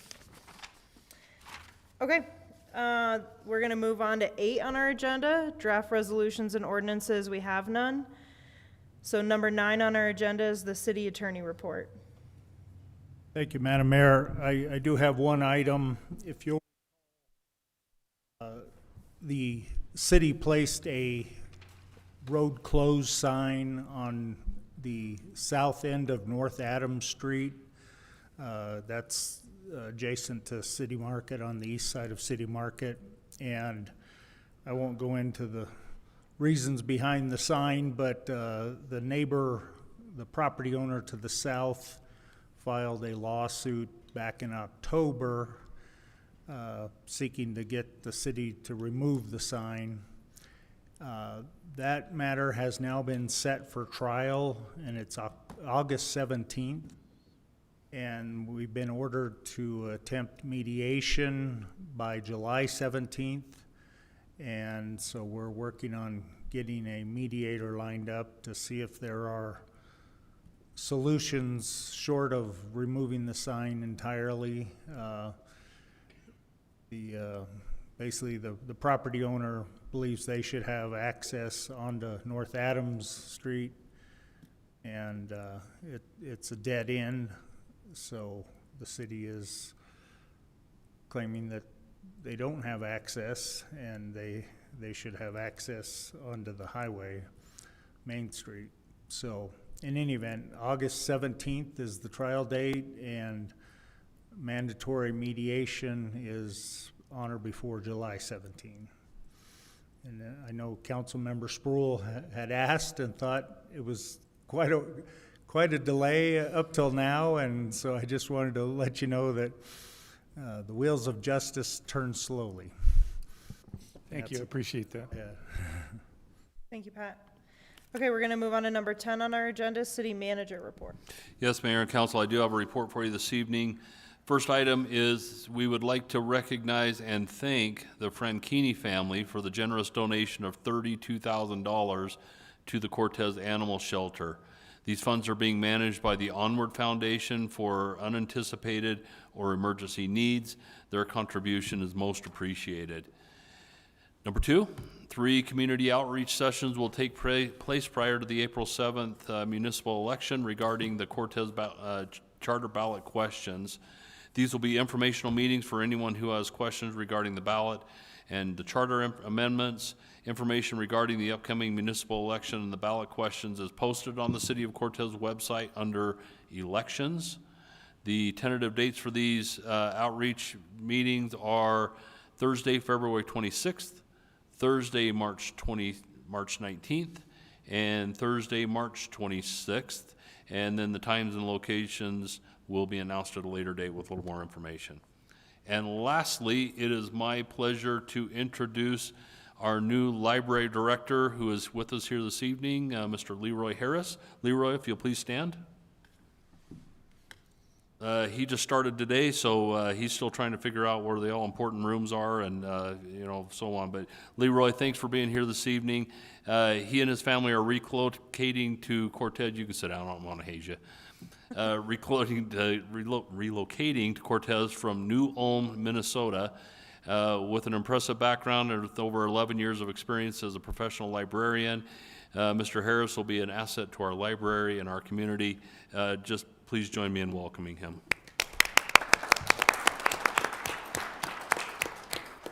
Welcome. Go ahead, sorry. Okay, you done? Okay. We'll move on to 11 on our agenda, City Council Committee Reports. 11A is the Mayor's Report and the Workshop. Our workshop consisted of an executive session for our annual review of our city manager. And then 11B on our agenda is other board reports. So we'll start with Councilmember Randall. So the Historic Preservation Board meeting occurred on February the 3rd of this year. They are working hard on the Heritage Days, which is scheduled for May 1st and 2nd, so more to come on that. Number 2, there's going to be a continuation of our original grant that went for the evaluation of the conservation camp, the CCC camp that was south of town. That presentation there is going to be a presentation done on April the 7th at the Methodist Church by Ryan, who did that study. He's found some more information regarding that, so that's interesting. The Colorado Preservation, Inc. puts on a conference in Denver that's called the Savings Places Conference, and one of the highlights of that conference, I'm told, is that there is a hall that's dedicated to stories about Colorado history, and there are 4 stories at least that have been submitted that may be presented there. One on our flume, one on the CCC camp, one on our cultural center and how it was developed, and one on our Cortez 140-year project, which is going to coincide with the 250 of our nation. And last, it looks like the the Historic Preservation Board is looking at putting a presentation forward to the council here in May. So we have that to look forward to. Okay. I'll share about the Arts Committee. So we had our first meeting this month for the year. So board positions were selected, president and secretary and vice president, or chair, sorry, and vice chair. Then discussion about the events coming up for the year. We had a new board member join us. We had appointed 2 new board members, but one of them couldn't make it. But I am really excited about the new board member we appointed. And she just had really great questions, and I think it's just going to be an asset to that board. So I'm really excited about her. And then our youth position is open on the Arts Committee. So if anyone knows a high schooler who would be interested in the Arts Committee, please bring them our way. Great. Madam Mayor, I'm happy to announce that the Park Recreation Forestry Advisory Board met on Thursday, February 5th, right here in Cortez City Hall. I will say that there are some listening sessions for adjusted pool hours that are happening. We had no subcommittee reports. Those subcommittees are the forestry and the rec user group. The rec user group, however, will be meeting on February 12th. There were no real big updates, no major updates on the park recreation master plan. Excitedly, our youth member recruitment efforts finally paid off, and we had 2 students from Southwest Open School attend the meeting, and we hope that they decide to come back and attend meetings on a regular basis. We are, excuse me, we had a quick overview of the financial analysis projects. Those are 4 phases that have very specific outcomes, and so we'll look forward to those in the future. And tomorrow, there'll be interviews for the park superintendent. We put out on Indeed the listing. There were 97 applicants. 24 of them met the standards. We decided there were 14 who were viable, and I believe that we'll be interviewing 6 of them tomorrow, including some folks who are local. And that's about all. All right, thank you. Okay, we'll move on to number 12 on our agenda, public participation. This is our second round. Individuals may not comment on items on the council agenda during public participation time, but there's no limit to the number of speakers and no overall time limit. 3 minutes per person. Do we have anyone else from the audience who didn't get a chance to speak in the first section? Okay. Then we're going to move on to other items of business. So I want to use this as like general council discussion or announcements. Go ahead. First of all, I'd like to give a shout out to the Cortez varsity basketball team, who are 19-0. They are rated number 1 in the state, and I think we go Panthers. I think that's fantastic. Another thing I want to bring up is the audience was primarily here earlier for the softball fields. And something I noticed that was really outstanding, every one of the speakers asked for help. They didn't demand help. They asked for help. I think it's time that we give them less lip service and more solutions. And if we can work together with them, I think we need to do that. I think we need to see if we can. I happen to know it's going to be about $1.4 million to fix those fields. Let's try to figure out a way to do that if we can, if it's at all possible. And it sounds like they're willing to help, and I'd really love to see that happen. I grew up there playing softball. My family, friends, all have played softball, and Cortez has got a fantastic varsity basketball team. Let's have a fantastic softball team. Yeah, because I guess I have a question for Creighton. I've been hearing for years again as well about the South softball complex, about like the lighting issues, the concession stands. Do we have anything in our budget right now, or are we having to wait to like discuss this at budget season for next year? Or I guess like what was the update you provided the folks that came? Thanks for coming up.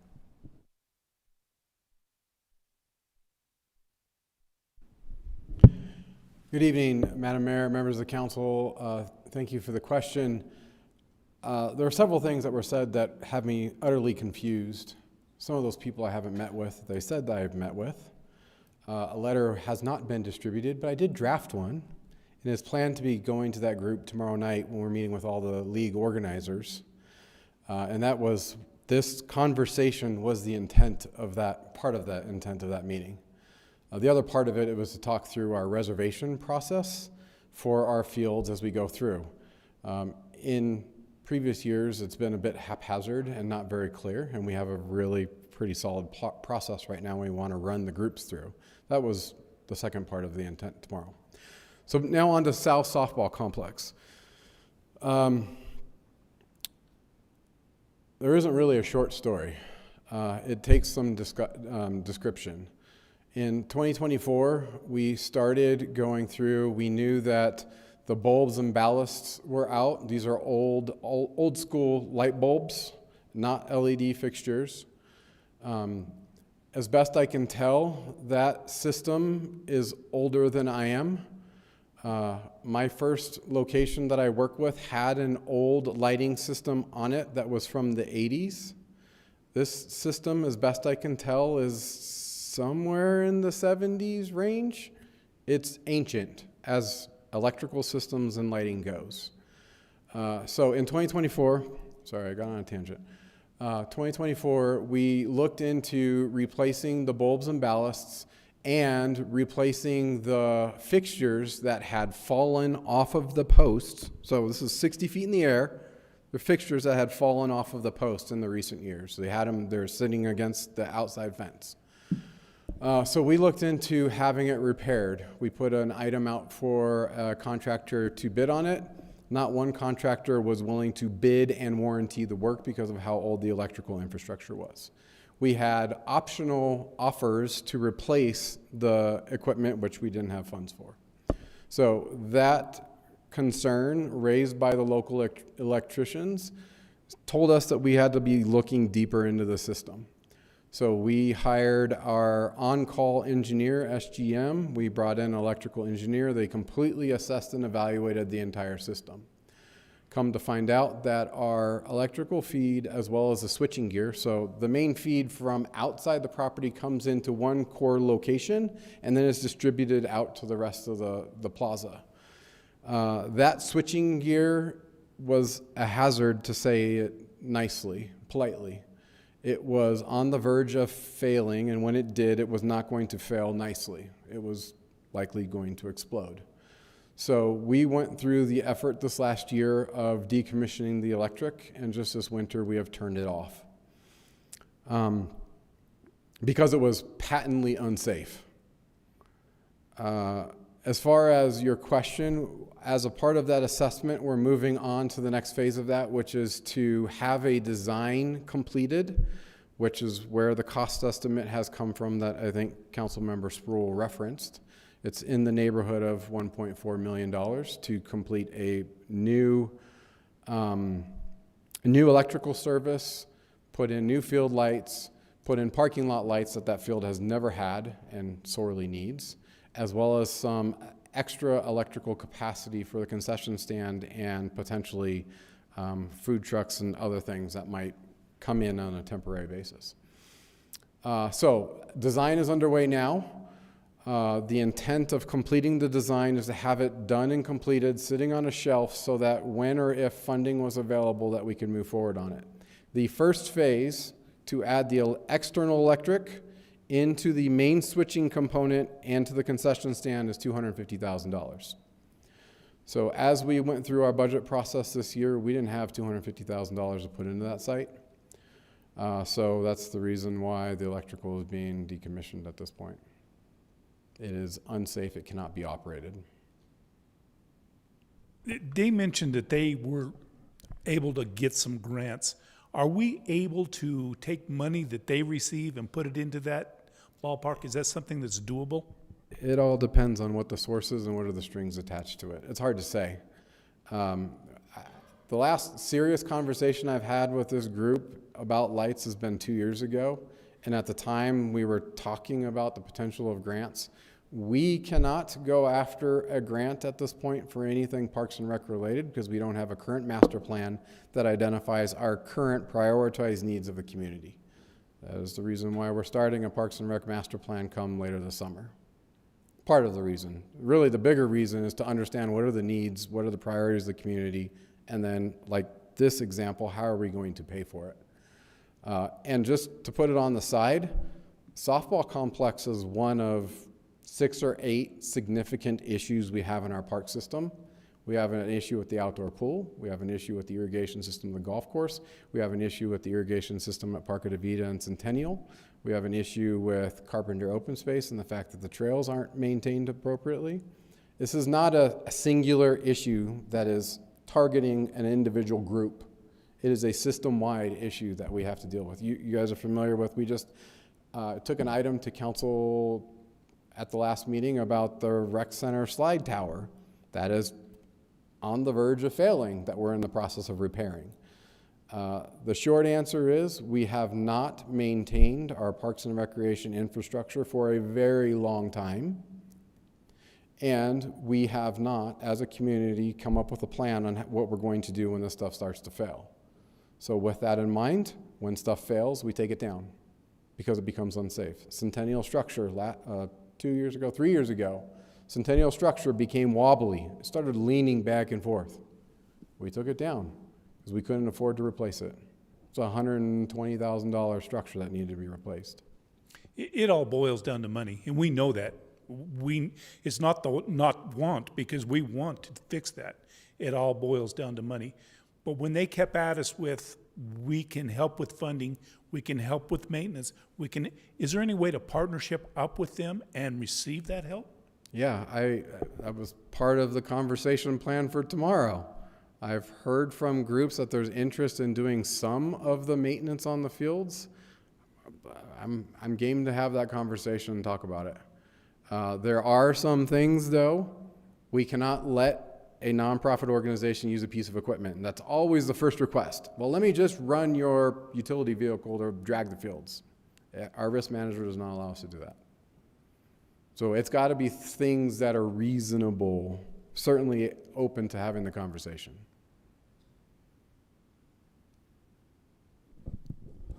We certainly appreciate the issues with the money. The one thing I heard from them is their willingness to partnership. And I think that for us, it would be to everyone's benefit to optimize that as much as possible. And I think that you're working towards that. And I hear that you're working towards that. So I would just encourage us in any way that we possibly can to go ahead and join with them in their endeavor and help them as much as we can while they help us as much as they can. So I think we can move forward with this. And keeping the lines of communication open, which it sounds like you're doing, and we're going to move forward and maybe come up with some sort of a plan, at least to structure it somewhat, to come up with realistic expectations, both on their part and realistic goals for all of us. Yeah, and admittedly, we have not had conversations. That was the intent of tomorrow, was to start the conversation. And I suppose, should I have communicated with the groups about the lighting issue? Yes.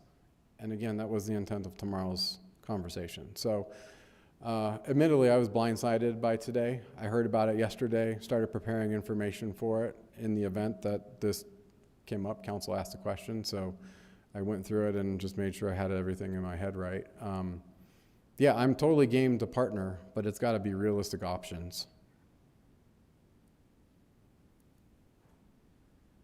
And I do think you're in an unfortunate circumstance because you haven't been in the job long, but the whole time has been addressing like decades of deferred maintenance, and everything is in crisis mode. It's like things at the rec center, things at the outdoor pool, the irrigation. So it's unfortunate this is all piling up, but I do think that this is why the master plan is important for all of the community to weigh in on what is the priority of all of these kind of like struggling systems, recognizing how important and impactful the Parks and Recreation, like as a broader system, is to our community, and just like where we should focus funds when we get them and how to find funding for all of these. So I think that last phrase is what you said. I don't know that existing revenue can support the system as it is. So Parks and Rec Master Plan will tell us this definitively, but what I know of our needs and what I know of our revenue streams, I don't think you can do it with what we currently have. So just council, community, whomever, need to be thinking it's got to be some sort of a revenue stream that's funding it. Or we're in the position of doing what we're doing at the South Softball Complex, which is we're turning stuff off, we're closing stuff down, we're taking it down when it becomes unsafe.